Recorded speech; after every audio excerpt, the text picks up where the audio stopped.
rank positional weight. Berdasarkan yang depan adalah kita ingin mengetahui namanya RPW-nya, bobotnya.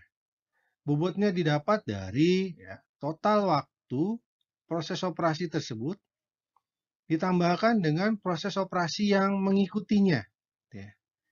Misalkan contohnya, ya, untuk RPW dari elemen 11 misalkan. Berarti bobot RPW-nya berapa nih? Yaitu adalah waktu prosesnya dia, ya, yaitu adalah 0,5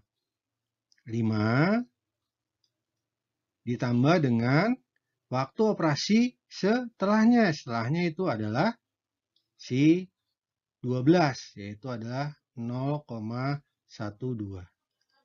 Ini contohnya untuk yang elemen kerja 11. Misalkan kita tarik lagi mundur, misalkan. Kalau dia elemen kerja 9 gimana? Ya udah, elemen kerja 9 itu adalah RPW-nya ya ini berarti. Penjumlahan dari semua ini. Berarti 0,27 ditambah dengan 0,5 ditambah dengan 0,12.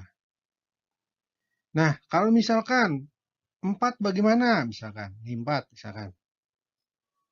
RPW-nya didapat dari mana? Ini penjumlahnya. Elemen kerja 4 tersebut dan juga elemen kerja yang sesudahnya. Yang sudahnya ini berarti.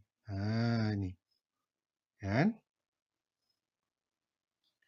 Berarti nanti didapatkan RPW ya atau bobot RPW untuk elemen kerja 4 ya penjumlahan dari elemen kerja 4 sendiri ditambah dengan yang mengikutinya. Berarti 0,1, 0,6 tambah 0,27, 0,38, 0,5 dan 0,15. Begitu juga nanti misalkan sampai yang 1 ya, sama juga.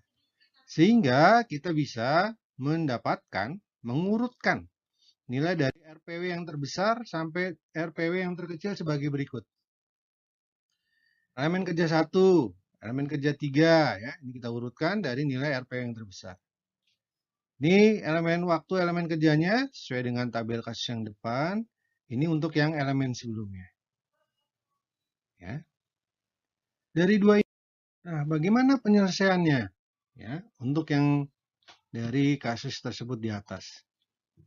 Misalkan kasus tersebut di atas kita ingin mendapatkan dulu tadi, ya. Waktu siklusnya harus kita tentukan dulu. Presiden diagramnya sudah tahu, ya. Setelah presiden diagramnya sudah tahu, yang langkah keduanya adalah waktu siklus. Misalkan kita tentukan waktu siklusnya misalkan 1 menit misalkan. Nah, bagaimana nih keseimbangan lintasan yang didapatkan? Hal yang pertama yang kita lakukan adalah satu, ya, setelah kita urutkan dari RPW yang terbesar sampai dengan yang terkecil ini, dari tabel ini, tabel RPW, kita juga harus melihat, yaitu adalah dari presiden diagram. Jangan sampai nanti pada saat kita memasukkan elemen kerja ke dalam stasiun kerja, ya, ada elemen kerja yang menyalahi aturan dari presiden diagram. Misalkan contoh, kita menaruh elemen kerja 6, ya, misalkan elemen kerja 6, ini lebih dulu dibandingkan elemen kerja 3. Sedangkan kalau dilihat dari presiden diagram, berarti kan 3 dulu harus dilakukan untuk bisa melakukan elemen kerja 6. Ya, itu yang jadi perhatian juga. Jadi misalkan kita masuk ke solusinya. Yang pertama adalah kita buat dulu misalkan ya, ini untuk memudahkan saja, misalkan ini stasiun gitu ya. Kemudian ini elemen kerjanya apa saja. Kemudian di sini adalah waktu, ya kan? Waktu elemen kerja tersebut, ya, waktu proses. Ya. Kita masuk dari stasiun kerja yang pertama. Elemen kerja yang masuk dalam stasiun kerja yang pertama itu apa saja? Karena dia menggunakan RPW, maka kita lihat nih, nilai RPW yang terbesar. Nilai RPW yang terbesar yaitu adalah 3,30 untuk si elemen kerja 1. Kita lihat di presiden diagramnya. Di presiden diagram, ternyata elemen kerja 1 ini adalah elemen kerja yang bebas. Maksudnya bebas, dia tidak ada elemen kerja sebelumnya. Ya. Maka, kita bisa menaruh nih elemen kerja 1 di dalam ya, stasiun kerja 1. Waktunya berapa? Waktunya adalah 0,2.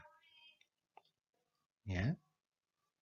Selanjutnya siapakah elemen kerja berikutnya? Yaitu adalah ini, elemen kerja 3.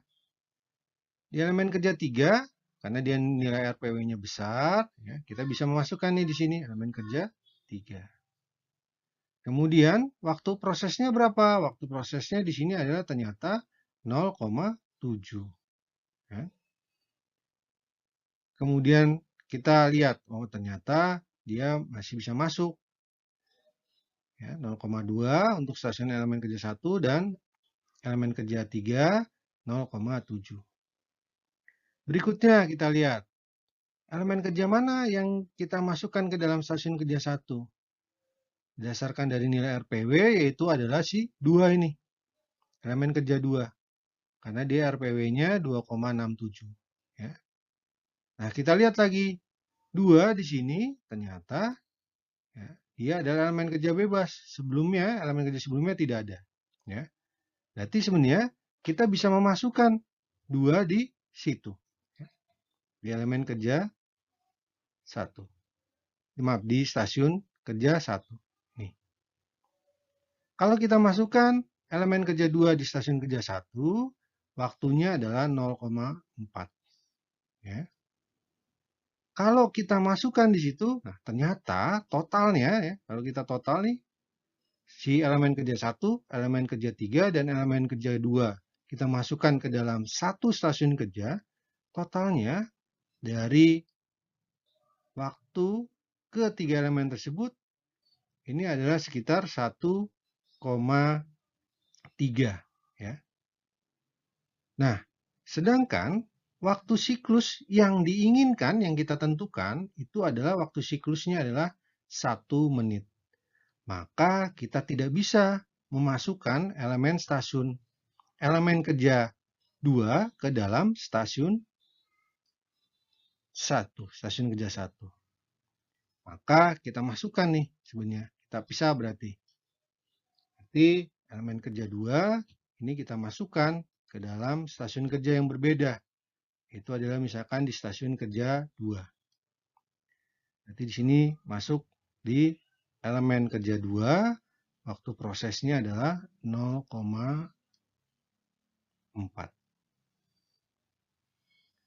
Yang berikutnya dari sini, ya, kita lihat lagi.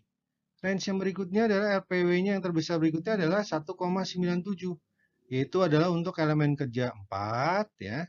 Waktu prosesnya adalah 0,1. Kita lihat berdasarkan presiden diagram, elemen kerja 4, ya. Ini kan pendahulunya 1 dan 2. Kalau kita masukkan di stasiun kerja 2, nah ini ada stasiun kerja 1, ada elemen kerja satunya sudah duluan. Berarti ini bisa kita masukkan di sini.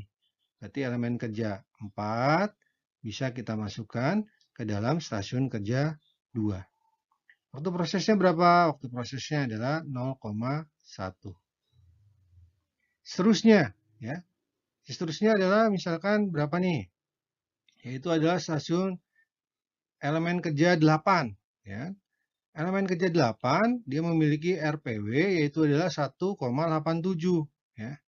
Waktu prosesnya adalah 0,6, ya. Kita lihat di sini diagramnya. 8, ya, elemen kerja 8 itu 3 dan 4 dulu ya, baru kemudian 8. Kita sebenarnya bisa memasukkan nih 8 di sini. Tetapi kalau kita memasukkan 8 di sini, yang terjadi apa? Yang terjadi adalah waktunya jadi lebih besar ya, karena elemen kerja 8 itu adalah 0,6. Berarti kita tidak bisa memasukkan di situ. Kita cari yaitu adalah elemen kerja lain ya, yang berikutnya terkecil. Yaitu yang terkecil dari nilai RPW berikutnya adalah si elemen kerja 5. Ya. Elemen kerja 5 ini itu adalah waktunya 0,3. Berdasarkan dari presiden diagram ini 5, dia bisa nih ada 2 di situ. Maka kita bisa memasukkan 5 ke dalam stasiun kerja 2. Waktu prosesnya di situ adalah 0,3. Ya. Ya. Kemudian selanjutnya kita lihat lagi sama ya dengan urutannya. Urutannya adalah seharusnya adalah 0, ini nih. Stasiun kerja 7. Maaf, elemen kerja 7. Elemen kerja 7 memiliki RPW yang terbesar berikutnya, yaitu adalah 1,21. Waktu prosesnya adalah 0,32. Seandainya kita masukkan elemen kerja 7 ke dalam stasiun kerja 2 di sini, ya, yang terjadi apa? Yang terjadi adalah waktu proses dari stasiun kerja 2 melebihi dari waktu siklus yang ada. Karena waktu siklusnya itu adalah 1 menit. Maka balik lagi kita mencari nilai RPW yang terkecil berikutnya. Yang terkecil berikutnya itu adalah elemen kerja 6, kemudian waktu prosesnya adalah 0,01. Berdasarkan dari presiden diagramnya, ya, ini 6, sebelumnya itu adalah 3, dan sebelum 3 adalah 1. Berarti dia bisa nih dimasukkan. Berarti 6, elemen kerja 6 bisa kita masukkan di dalam stasiun kerja 2 dengan waktu adalah 0,11. Sehingga kalau ini misalkan di total, ini masih di bawah 1, sesuai dengan waktu siklusnya. Lakukan terus sampai semua elemen kerja ini masuk ke dalam stasiun kerja. Sehingga didapatkan hasilnya sebagai berikut. Jadi, elemen kerja 1 di sini masuk ke dalam stasiun kerja 1, elemen kerja 3 masuk ke dalam stasiun kerja 1. Di stasiun kerja 2, elemen yang masuk itu adalah 2, 4, 5, 6. Stasiun kerja 3 itu 8, 7, 5 itu 9, 10, maaf 4 itu 9, 10, dan yang 5 itu adalah 11 dan 12. Kemudian kita bisa mengetahui nih total waktu dari stasiun kerja tersebut. Ya, ini tinggal dijumlahkan dari waktu dari masing-masing elemen kerja. Ya, ini didapatkan. Jumlahkan. Sehingga berdasarkan metode heuristik, ya, RPW, kita mendapatkan 5 stasiun kerja, di mana setiap stasiun kerjanya itu terdiri dari elemen kerja sebagai berikut. Selanjutnya, setelah diketahui kita mendapatkan stasiun kerja dan juga elemen kerja yang masuk ke dalam stasiun kerja tersebut, langkah selanjutnya adalah kita mencari, ya, sesuai dengan rumus yang dijelaskan di atas. Itu adalah pertama, line efisiensi, kemudian work station, kemudian smoothness index atau SI, kemudian idle time, dan juga balance delay, serta efisiensi stasiun kerja. Nanti coba kalian kerjakan ya, sehingga nanti kalian bisa mengetahui berapa nilai dari idle time, balance delay, sampai dengan efisiensi stasiun kerja. Saya yakin kalian bisa. Metode berikutnya yaitu adalah metode region approach, di mana